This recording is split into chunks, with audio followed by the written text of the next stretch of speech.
Hello, welcome back to the channel. I'm Time Lord Will. How do you do?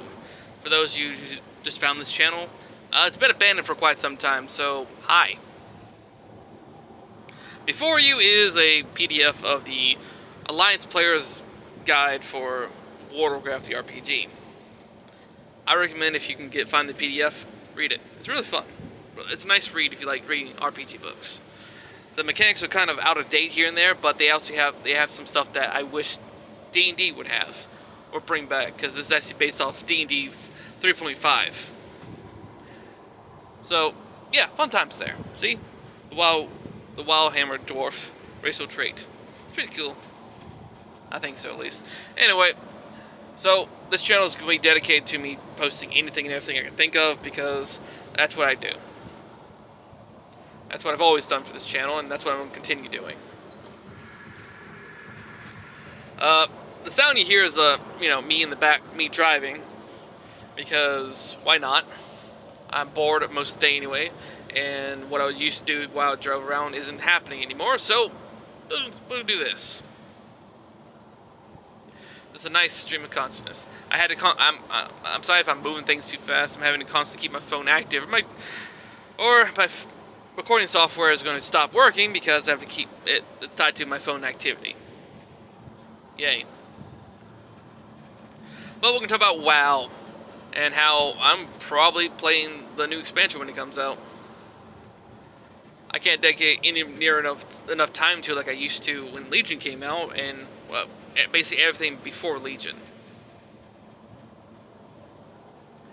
From everything from Legion backwards, I was able to dedicate so much time to playing Warcraft.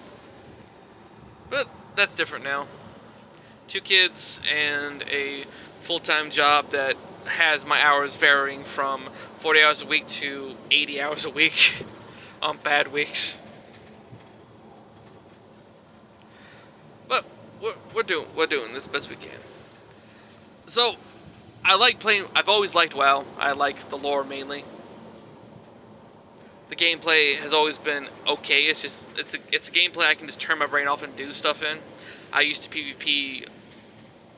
Yeah, when I was back in high school, I used to my parents would go out of town and take my sister to bowling tournaments. I would stay home. I would either A, have the weekend off because I just got lucky and I had the weekend off that week from my part-time job, or I just didn't have the next day off. I mean, I didn't work the next day because I set my schedule up to where I really didn't work Sundays, because I was using Sundays to play Magic the Gathering sometimes. Beside the point. So typically, some weekends I would have the entire weekend off, so I got home from school Friday, went pick up my check from work, and cash it right then and there, and use it to buy what I wanted to eat for the rest of the weekend. And I would just sit upstairs at my computer playing WoW the entire weekend. Mainly doing PvP, dungeons, gathering stuff, just mountain hunting, anything and everything I could think of to do. I did it. I had fun. And that was back during Wrath and Cataclysm. Mainly Cataclysm. That's when I did a lot of that stuff. But the lore is what kept me into WoW, kept me interested in WoW, and what made me love the game as long as I did. Legion, well, Worlds of Draenor is where that lore started breaking apart. All because of an interdimensional time-traveling orc. And then another interdimensional time-traveling orc being sent to our timeline again to then, do the events of Legion. By the way, a side note, the timeline we play in Warcraft, the whole timeline, the grand protected timeline that Ron Dragon's always talking about, the timeline that we play in Warcraft, that's not the original timeline. It's the secondary timeline created from the Well of Eternity book series. The War of the Ancients book series, sorry. That's an offshoot. Because in the original timeline that's mentioned in that book, the Night Elves, Tyrande especially, never met an orc before. Broxigar, he didn't exist in the original timeline.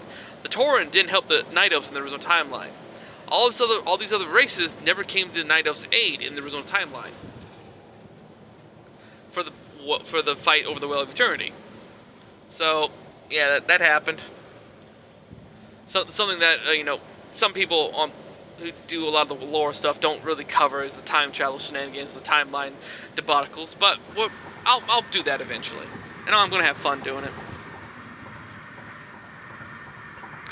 But the lore itself started falling apart really bad for me in Legion because of the Chronicles. For those of you who don't know, there's a fourth book of the Chronicles now, which basically makes the stuff that happened in, I think, the second or third book. I don't have it yet, so I don't know exactly I can't remember exactly what was said in a review I saw of it. But it made one of the other books non-canon, which sucks. The first book was made non-canon because of an in-game journal thing found in Shadowlands. And now they'll make another book non-canon because of another book they release, which is the main issue. Shadowlands also where we started, well, BFA is also where we started adding moral gray villains the most. A moral gray villain that was in the past that we have to look at and actually say this was well written was Illidan. Illidan was a well written, morally gray character. That's because we have a past with him. We saw him in Warcraft 3. We played as him. We played trying to catch him. We played trying to save him. We played as him. We saw what he was doing. Everything he was doing was he was trying to basically save the world. We stopped in the Night Elf campaign. You play as Medivh, not Medivh. I can't remember her name. Shadowsong. Maiev Shadowsong. And you're tasked with stopping him from completing the ritual. Turns out that ritual was to destroy the Frozen Throne, weakening, if not killing, the Lich King. We find that out, and then we realize, oh, well, we made a mistake. Then he gets captured, all this other stuff, and we're just stuck. We're left thinking, well, that was neat. Then we see him again, and he's still the good. We see him in Outland, and he's still doing his thing, doing morally great stuff with Burning Crusade. He's the only morally gray character I would 100% say that he was a great villain for being morally gray. He was doing what he thought was right, but he was doing them in the best way he thought to see fit, which was basically annihilate stuff. Annihilate anything that could get in his way and stop him from doing what he needed to do. So, moving on to villain stuff that isn't right about the lore is that you have the Jailer. He's supposed to be a morally great character by the end of the expansion, because he was just doing what needed to be done to get us ready to stop the bigger evil than him, something bigger than him, which was evil. The Jailer itself is a poorly written character. You have this character who basically you put behind all these events that have ever happened in Warcraft. You rewrite how most of them worked, and then you tell us, oh yeah, this guy himself made all this happen. He did all of it. He did all of it. Not personally, but that's the vibe that Blizzard themselves portrayed of him. He was behind everything. Every little thing that ever happened was all his fault. That time you didn't get that green belt job off that boss, the Jailer did it. That's how bad it got with the Jailer memes. But the Jailer deserved it. He's a terribly written character. We still don't know what exactly he was trying to do until the very end is when we get known what he was trying to do, but we don't know what he was trying to stop. And then they went ahead and said, oh, all the stuff involving Titans? Yeah, the Titans lied. They didn't make any of it. The Titans didn't do any of that themselves. So that completely destroys the lore behind one of the most popular expansions, Wrath of the Lich King, which is all about the Titan stuff. Basically saying, oh yeah, all that? Nah, that's all lies. The stuff involving Cataclysm, oh, that's all lies too. The Titan stuff involving Pandaria, all that was lies too. Yeah, just this fun there, right? All this fun. But yeah, also the shift from having BFAs where we had a shift from having a big bad evil guy from the very beginning, which they're basically trying to recreate vanilla in a way. Instead of there being a big bad evil, there is everything's morally gray, and then we throw in a big bad evil. Then we throw another big bad evil. Then we throw in another big bad evil. But the whole time we're keeping that morally gray thing because it's supposed to be Alliance versus Horde the entire time. Then we have... So I described Legion, didn't I? Yes, I did. Battle for Azeroth, we start off with the morally gray thing. Us versus them mentality. Horde versus Alliance. The first raid is Horde versus Alliance, essentially. Then we have... Oh, sorry. The first raid was the Blood guy, I think? I don't remember. I didn't play that much during BFA. I don't know what tier came first, but we have an evil old god bad guy at one point. Then we have the Alliance versus Horde raid that basically drops us down, right? I think it drops us down. I can't remember. Then we're going against the old gods again, and then the whole time we're still fighting against each other. All this shit that doesn't make sense. We're constantly fighting against each other, but then we're not fighting each other, but we're fighting this evil, this madness. And then just for Sylvanas to do the whole thing she did to kill Sourfang, and then we've got Shadowlands opening up, and then we're no longer doing the us versus them mentality, we're just doing big bad evil guy, but it turns out big bad evil guy is doing it all for some greater good, which completely defeats the whole purpose of why. Because now we're not going to know that big ending until years later, and there's going to be little or no hinting of it, most likely, in my opinion. Now we got Dragonflight, which Dragonflight wasn't that good to me. I didn't like it. It could have been the fact that I was playing by myself again, because, once again, abandoned by a friend. And then, when I came back to it, all this lore stuff had already happened. I had been keeping up with it, so there's all this stuff to do, which I had fun doing all of it. And I was having fun being a tank for the first time with my druid, who had been a healer since vanilla, or since the pre-patch for Burning Crusade in vanilla. He officially became a healer, because I chose the restoration tree so I could be an actual healing tree. I loved it. Before then, I was healing on balance. That should tell you how strong druid healing was back in vanilla, which it was amazing. I would generally heal dungeons as a balanced druid for the longest time, and then when that talent became available, I swapped to healing as a resto druid. And I was in the resto tree up until dual specking was allowed and was put in Wrath of Lich King.